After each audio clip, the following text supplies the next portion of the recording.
محبت کا حکم دیا ہے۔ اتباع رسول یہ ہے کہ اگر تم جا رہے ہو، رسول بلائے تو آنا اتباع رسول ہے، جانا نہیں۔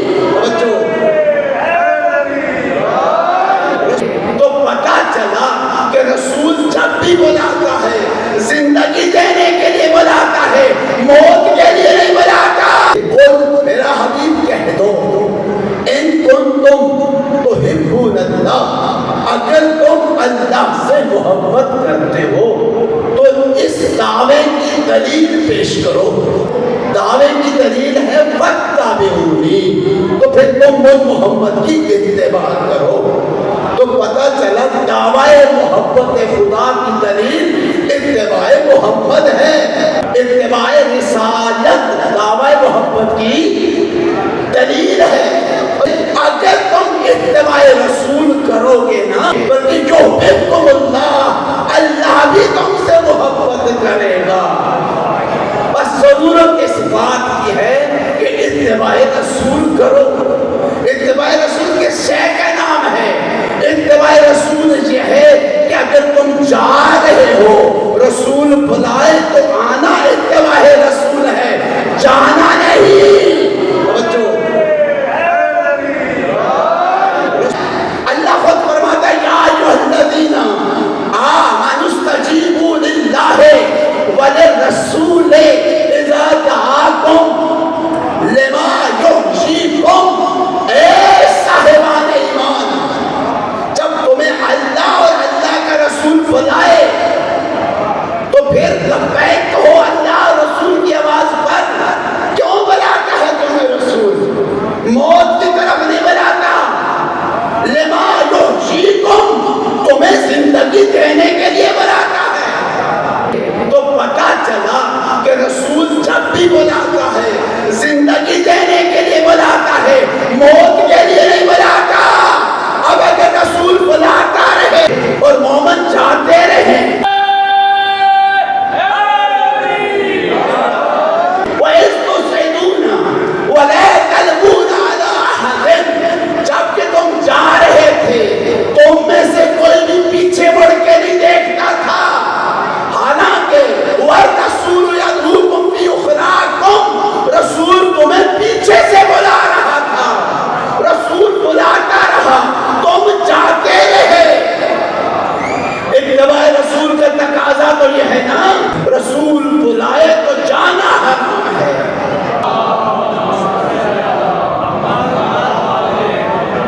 اگر کوئی بندہ یہ دعویٰ کرتا ہے میں اللہ والا ہوں، میں اللہ سے بہت محبت کرتا ہوں، تو اللہ کی محبت اللہ اللہ کرنے سے ثابت نہیں ہوگی۔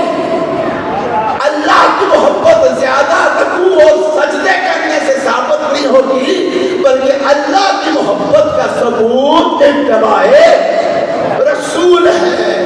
رسول بلائے تو آنا اتباع رسول ہے، نہ آنا اتباع کے خلاف ہے۔ اور ما آتاکم الرسول فخذوہ وما نہاکم عنہ فانتہوا، اور اتباع رسول کا تقاضا یہ بھی ہے کہ جو رسول تمہیں دے دے وہ لے لو، جس سے روکے اس سے روک جاؤ۔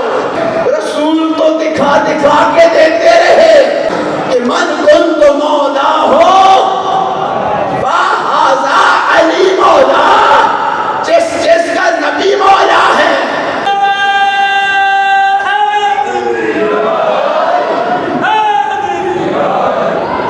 جس جس کا میں نبی مولا ہوں، اس کا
اللہ کے محب نہیں بنو گے بلکہ وَيُحْبِبْكُمُ اللَّهُ، اللہ بھی تم سے محبت کرے گا۔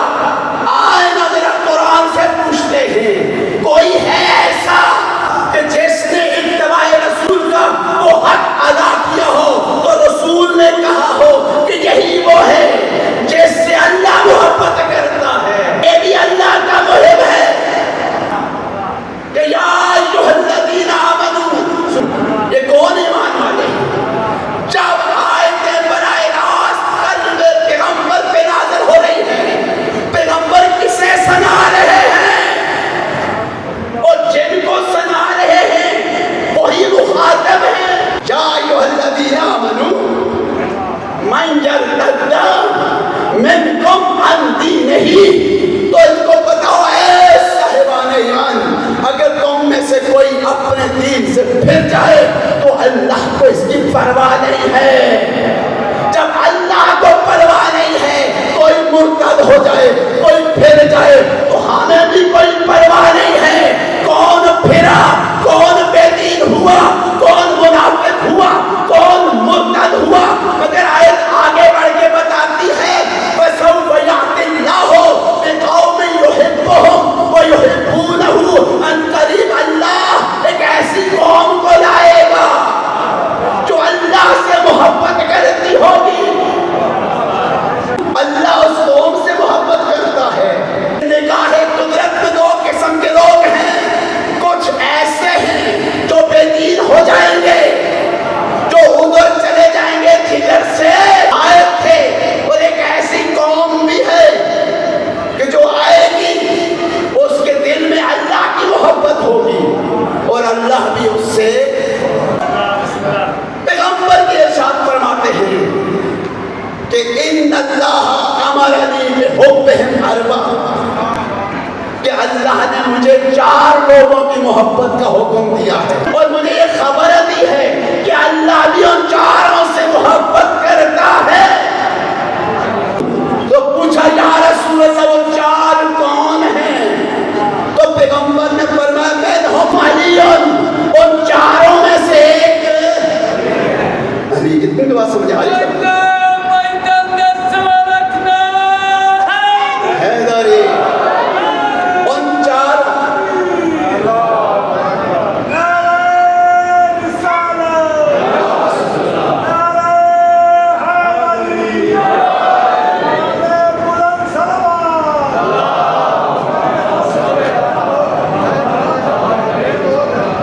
تو عزیزان پوچھنے والوں نے پوچھا یا رسول اللہ وہ کون 4 ہیں؟ دل دھڑک رہے تھے، ہر چاہتا تھا کہ ان 4 میں میرا نام بھی آ جائے۔ پیغمبر نے بتایا منہم علی، ان میں سے ایک علی ہے، اور 3 دفعہ فرمایا منہم علی، پھر فرمایا وہ ابو ذر، دوسرا ابو ذر ہے، تیسرا سلمان ہے، اور چوتھا مقداد ہے۔ آپ کو حدیثوں کی کتابوں میں یہی ملے گا، یہی 4 وہ نام ہیں کہ جو زبان پیغمبر سے نکلے ہیں، اللہ کے محبوب بھی ہیں، محب بھی ہیں۔ گویا کہ پیغمبر جو فرما رہے ہیں یہی وہ ہیں کہ جنہوں نے حق کے اتباع رسول ادا کیا ہے، کہ جن کی محبت کو خدا نے مانگا ہے۔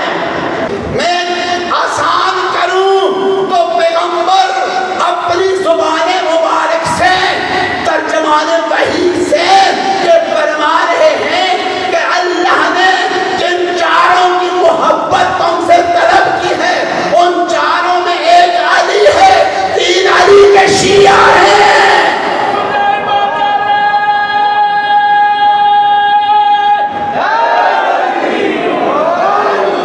یہ میری زبان کا لفظ نہیں ہے، یہ میرے نبی کی زبان سے نکلا ہوا کلمہ ہے کہ یا علی انت و شیعتک هم الفائزون۔ پیغمبر نے فرمایا کہ علی تو اور تیرے شیعہ ہی کامیاب ہونے والے، ماننا پڑے گا۔ زمانے پیغمبر میں علی کے شیعہ موجود تھے۔ آیت ہے ان الذین آمنوا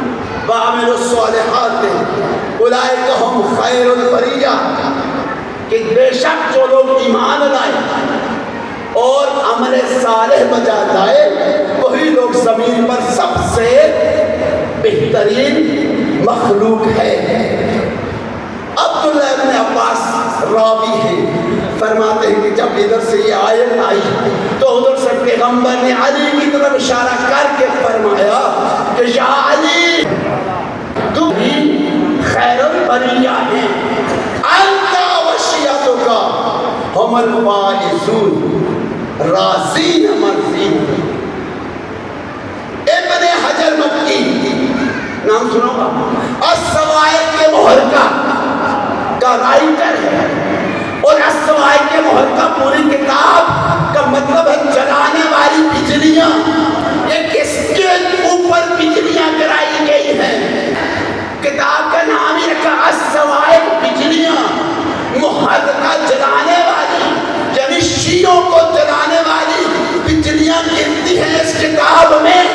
اور اسی کتاب میں ابن حجر مکی کو لکھنا پڑا کہ پیغمبر نے یہ فرمایا ہے یا علی انت وشیعتک ہم الفائزون۔ لکھنے کے بعد بریکٹ میں وہ لکھتے ہیں کہ یہ شیعہ کو نہیں ہے، ہم ہیں۔ اپنے آپ کو شیعہ بنا کے بھلا ہو، آپ نے آپ کو تسلیم تو کر گئے نا کہ کوئی ایسی مخلوق ہے کہ جو اللہ سے محبت کرتی ہے اور اللہ بھی اس سے محبت کرتا ہے۔ مولا نے سوال کر کے بھائی تم بتاؤ میرا قصور کیا ہے، میں نے تمہارا نقصان کیا کیا ہے، تم سارے کیوں میرے قتل پہ جمع ہو گئے ہو؟ تو کسی نے جواب دیا کہ بغض ابی کا، تیرا تو قصور نہیں ہے مگر تیرے بابا کی دشمنی، تیرے بابا باپ علی کی دشمنی میں ہم تجھے قتل کر رہے ہیں۔ بات سمجھ آ رہی ہے کہ جس کی محبت کو خدا نے مانگا ہے نبی کی زبان سے، اور مسلمان کہتے ہیں کہ اس کی دشمنی کی وجہ سے ہم حسین کو بھی قتل کر رہے ہیں۔ یعنی گویا کہ سارا کنبہ اجڑا، نبی اور آل نبی کا گھرانہ اجڑا تو بغض علی میں اجڑا۔ تو لوگوں سے پوچھتے ہیں کہ لوگوں میرے مولا کا قصور کیا تھا؟ ہاں، تو یزید نے اس کا جواب دے دیا تھا کہ علی نے ہمارے بدر میں بڑے مارے تھے، آج اگر میرے بڑے بدر والے ہوتے، وہ جو بڑے مارے تھے کوئی مسلمان تھے، وہ کوئی مومن تھے، وہ تو کافر تھے۔ عزیزوں، صرف اور صرف لوگوں کو دشمنی کس سے ہے؟ علی سے دشمنی ہے۔ تاریخ میں سب سے بڑا مظلوم کوئی اور نہیں ہے، سب سے بڑا مظلوم میرا مولا علی ہے۔ علی کی مظلومیت ہے، علی کی مظلومیت کی انتہا ہو گئی ہے عزیزوں۔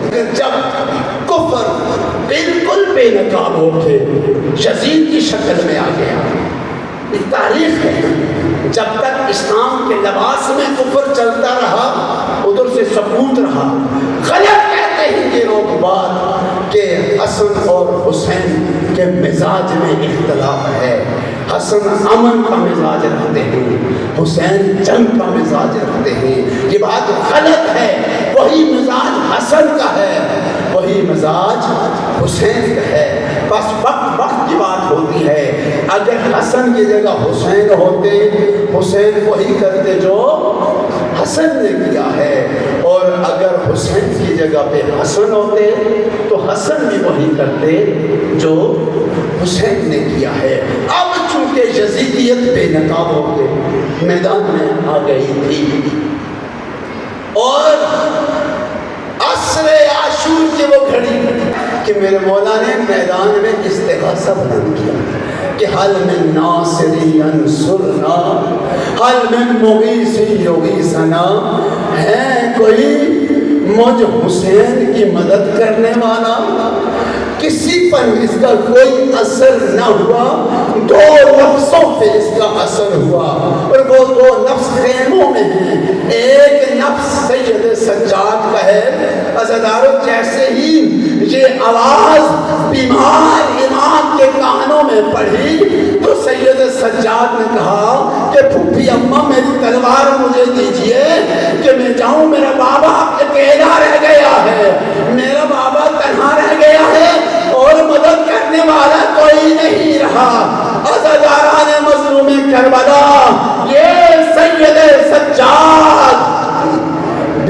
ہمارے کربلا ہے۔ مگر چونکہ امام زمانہ کی صدا جیسے کانوں میں آئی نا تو سید سجاد لڑکھڑاتے ہوئے کانپتے ہوئے جب گھرے خیموں پہ آئے تو میرے مولا نے کہا بہن زینب سجاد کو سنبھالو، اس لیے کہ سجاد میرے بعد امام زمانہ ہے، کہیں ایسا نہ ہو کوئی تیر اور تلوار سید سجاد پہ آ جائے اور زمین حجت خدا سے خالی ہو جائے۔ یہی سید سجاد تھے۔ جب وقت گزر گیا وہ گھڑی گزر گئی کون سی کہ وہ کہ جب ایک بہن دلائے زینبیہ پہ تڑپتی رہ گئی اور بھائی کی گردن پہ پسے گردن شمر ملون کا خنجر چلتا رہا اور بہن پکارتی رہی او مرے سعد لہین تو دیکھ رہا ہے میرا واجایا حسین ذبح ہو رہا ہے۔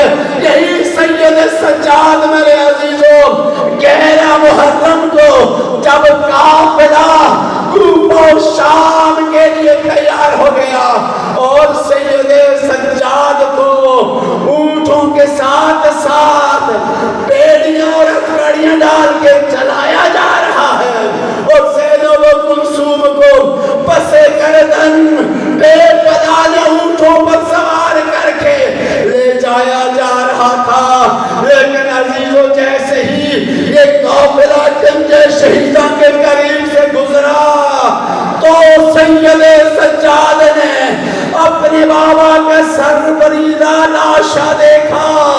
اللہ جانے میرے مولا نے کیا سوچا، شاید مولا نے سوچا ہوگا کہ میں ان تمام لاشوں کا وارث ہوں، میری ذمہ داری ہے ان کو غسل و کفن و دفن کا انتظام کرنا۔ شاید سید سجاد کے احساس ذمہ داری ہوا تو سیدہ زینب نے کیا دیکھا، سجاد کے چہرے کا رنگ زرد ہو گیا ہے۔ لگتا تھا کہ کہیں سجاد اپنے باپ کے لاشے کو دیکھ کر مر ہی نہ جائے۔ عزاداروں، بی بی زینب نے اپنے آپ کو اونٹ سے ایسے گرایا جیسے عباس زین سے زمین پہ آئے۔ عزاداروں آپ سوچ رہے ہوں گے عباس تو جب آئے تھے عباس کے بازو سلامت نہ تھے۔ عزیزوں جو بھی گھڑ سوار زین سے زمین میں اترتا ہے نا پہلے اپنے ہاتھوں کو دیکھتا ہے پھر زمین پہ اترتا ہے۔ اللہ جانے غازی زین سے زمین پہ کیسے آیا اور زینب بھی ایسے آئی جیسے غازی عباس آئے۔